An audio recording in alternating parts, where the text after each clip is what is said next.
O Evangelho de João, capítulo 9. Jesus e um cego. Jesus ia caminhando quando viu um homem que tinha nascido cego. Os seus discípulos perguntaram: Mestre, por que este homem nasceu cego? Foi por causa dos pecados dele ou por causa dos pecados dos pais dele? Jesus respondeu: Ele é cego, sim, mas não por causa dos pecados dele, nem por causa dos pecados dos pais dele. É cego para que o poder de Deus se mostre nele. Precisamos trabalhar enquanto é dia, para fazer as obras daquele que me enviou. Pois está chegando a noite quando ninguém pode trabalhar. Enquanto estou no mundo, eu sou a luz do mundo. Depois de dizer isso, Jesus cuspiu no chão, fez um pouco de lama com a saliva, passou a lama nos olhos do cego e disse: Vá lavar o rosto no tanque de Siloé. Esse nome quer dizer aquele que foi enviado. O cego foi, lavou o rosto e voltou vendo. Os seus vizinhos e as pessoas que costumavam vê-lo pedindo esmola perguntavam: Não é este o homem que ficava sentado pedindo esmola? É, diziam alguns. Não, não é. Mas é parecido com ele, afirmavam outros. Porém, ele dizia: Sou eu mesmo. Como é que agora você pode ver? Perguntaram. Ele respondeu: O homem chamado Jesus fez um pouco de lama, passou a lama nos meus olhos e disse: Vá ao tanque de Siloé e lave o rosto. Então eu fui, lavei o rosto e fiquei vendo. Onde está esse homem? Perguntaram. Não sei, respondeu ele. Os fariseus fazem perguntas. Então levaram aos fariseus o homem que havia sido cego. O dia em que Jesus havia feito lama e curado o homem da cegueira era um sábado. Aí os fariseus também perguntaram como ele tinha sido curado. Ele pôs lama nos meus olhos, eu lavei o rosto e agora estou vendo, respondeu o homem. Alguns fariseus disseram: O homem que fez isso não é de Deus, porque não respeita a lei do sábado. E outros perguntaram: Como pode um pecador fazer milagres tão grandes? E por causa disso, houve divisão entre eles. Então os fariseus tornaram a perguntar ao homem: Você diz que ele curou você da cegueira? E o que é que você diz dele? Ele é um profeta, respondeu o homem. Os líderes judeus não acreditavam que ele tinha sido cego e que agora podia ver. Por isso chamaram os pais dele e perguntaram: Esse homem é filho de vocês? Vocês dizem que ele nasceu cego, e como é que agora ele está vendo? Os pais responderam: Sabemos que ele é nosso filho e que nasceu cego, mas não sabemos como é que ele agora pode ver, e não sabemos também quem foi que o curou. Ele é maior de idade, perguntem, e ele mesmo poderá explicar. Os pais disseram isso porque estavam com medo, pois os líderes judeus tinham combinado expulsar da sinagoga quem afirmasse que Jesus era o Messias. Foi por isso que os pais disseram: Ele é maior de idade, perguntem a ele. Então os líderes judeus chamaram pela segunda vez o homem que tinha sido cego e disseram: Jure por Deus que você vai dizer a verdade. Nós sabemos que esse homem é pecador. Ele respondeu: Se ele é pecador, eu não sei. De uma coisa eu sei: eu era cego e agora vejo. O que foi que ele fez a você? Como curou você da cegueira? Tornaram a perguntar. O homem respondeu: Eu já disse, e vocês não acreditaram. Por que querem ouvir isso outra vez? Por acaso vocês também querem ser seguidores dele? Então eles o xingaram e disseram: Você que é seguidor dele, nós somos seguidores de Moisés. Sabemos que Deus falou com Moisés, mas este homem, nós nem mesmo sabemos de onde ele é. Ele respondeu: Que coisa esquisita! Vocês não sabem de onde ele é, mas ele me curou. Sabemos que Deus não atende pecadores, mas ele atende os que o respeitam e fazem a sua vontade. Desde que o mundo existe, nunca se ouviu dizer que alguém tivesse curado um cego de nascença. Se esse homem não fosse enviado por Deus, não teria podido fazer nada. Eles disseram: Você nasceu cheio de pecado e é você que quer nos ensinar? e o expulsaram da sinagoga. A cegueira espiritual. Jesus ficou sabendo que tinham expulsado o homem da sinagoga. Foi procurá-lo e, quando o encontrou, perguntou: Você crê no Filho do Homem? Ele respondeu: Senhor, quem é o Filho do Homem para que eu creia nele? Jesus disse: Você já ouviu.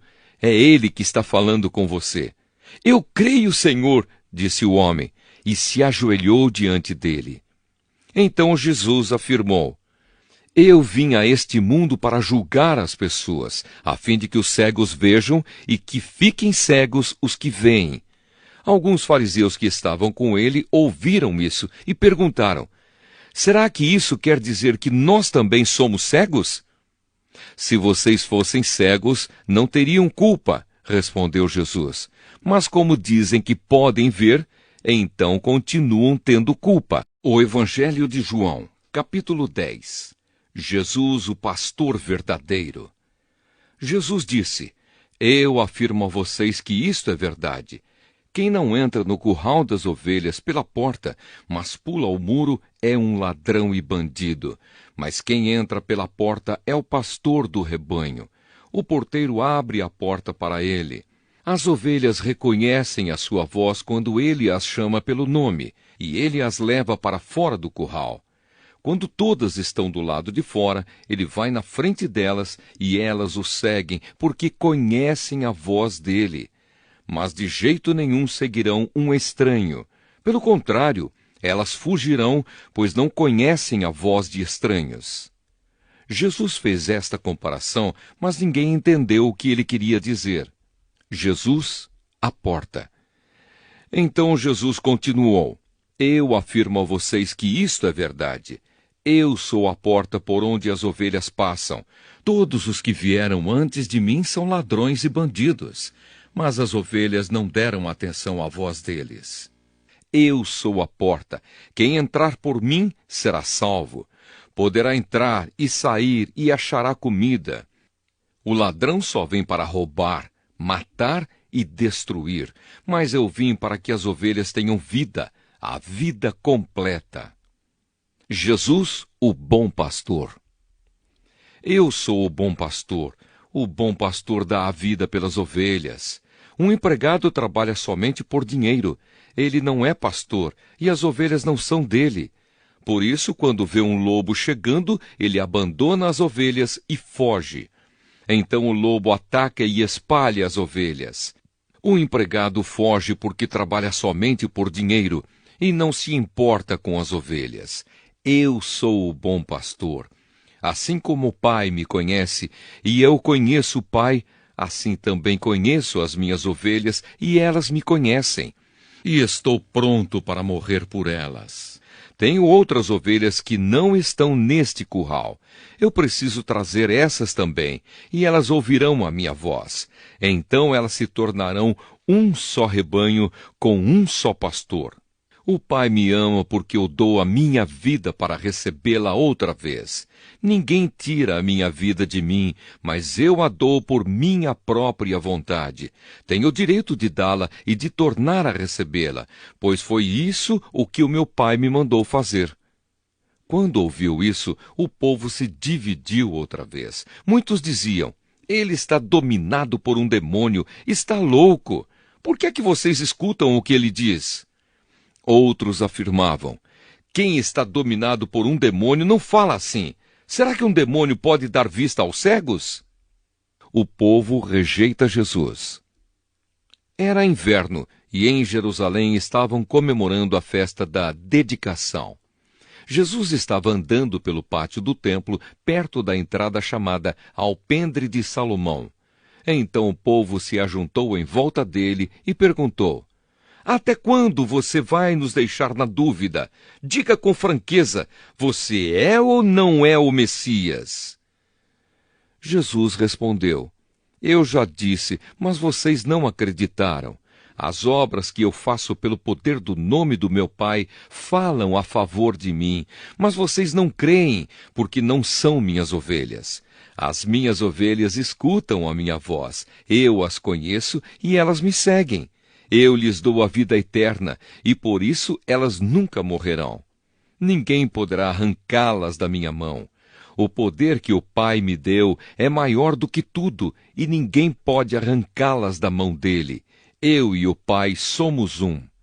Então eles tornaram a pegar pedras para matar Jesus. E ele disse: Eu fiz diante de vocês muitas coisas boas que o Pai me mandou fazer. Por causa de qual delas vocês querem me matar? Eles responderam: Não é por causa de nenhuma coisa boa que queremos matá-lo, mas porque ao dizer isso, você está blasfemando contra Deus. Pois você, que é apenas um ser humano, está se fazendo de Deus. Então Jesus afirmou: Na lei de vocês está escrito que Deus disse: Vocês são deuses. Sabemos que as Escrituras Sagradas sempre dizem a verdade, e sabemos que, de fato, Deus chamou de deuses aqueles que receberam a sua mensagem. Quanto a mim, o Pai me escolheu e me enviou ao mundo. Então, por que vocês dizem que blasfemo contra Deus quando afirmo que sou filho dele? Se não faço o que o meu Pai manda, não creiam em mim. Mas se eu faço e vocês não creem em mim, então creiam pelo menos nas coisas que faço. E isso para que vocês fiquem sabendo de uma vez por todas que o Pai vive em mim e que eu vivo no Pai. A essa altura tentaram novamente prendê-lo, mas Jesus escapou das mãos deles. Ele voltou de novo para o lado leste do Rio Jordão. Foi para o lugar onde João Batista tinha batizado antes e ficou lá. E muita gente ia vê-lo, dizendo: João não fez nenhum milagre, mas tudo o que ele disse sobre Jesus é verdade. E naquele lugar muita gente creu em Jesus.